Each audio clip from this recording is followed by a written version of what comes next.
आपल्या बिझनेसमध्ये classical cash trap कसा येतो ना, मी तुला सोप्या शब्दामध्ये सांगतो. समजा तू टी शर्टचा बिझनेस करतोय, 1000 टी शर्ट तू महिन्याला विकणार आहे, ₹600 म्हणजे 6 लाखाचा रेव्हेन्यू एक्सपेक्टेड आहे महिन्यामध्ये. समजा तुझा सगळा खर्च टी शर्ट करण्याचा, मार्केटिंग, प्रोडक्शन वगैरे सगळा ₹5,00,000 म्हणजे 1 लाखाचं प्रॉफिट तुला मिळणार आहे या महिन्यामध्ये. आता या महिन्यामध्ये समजा 1000च्या ऐवजी 500 टी शर्ट्स विकले, म्हणजे 500 गुणिले ₹600 ₹3,00,000 रेव्हेन्यू झाला. म्हटलं 5 लाखाची कॉस्ट द्यावी लागेल, म्हणजे तू 2 लाख निगेटिव्ह आहेस. आता 2 लाख निगेटिव्ह झाल्यानंतर टिपिकली उद्योजक काय करतात? 2 गोष्टी. एक म्हणजे आपलं प्राईस कमी करतात. त्यामुळे 600चं 300ला विकण्याचा प्रयत्न करतात.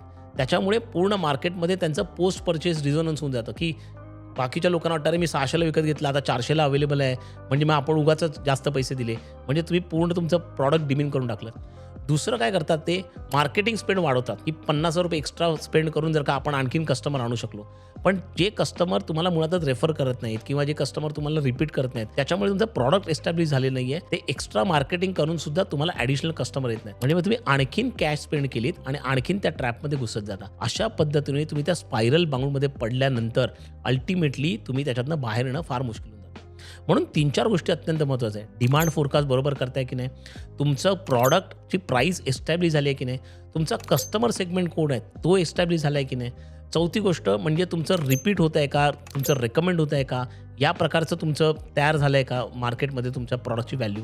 आणि 5वी गोष्ट म्हणजे तुम्हाला अल्टिमेटली त्याच्यातनं कॅश जनरेट होते आहे की नाही. या गोष्टी एस्टॅब्लिश झाल्याशिवाय स्केलिंग करायला गेलात तर तुम्ही हमखास कॅश ट्रॅपमध्ये अडकलात मित्र. सावध राहा.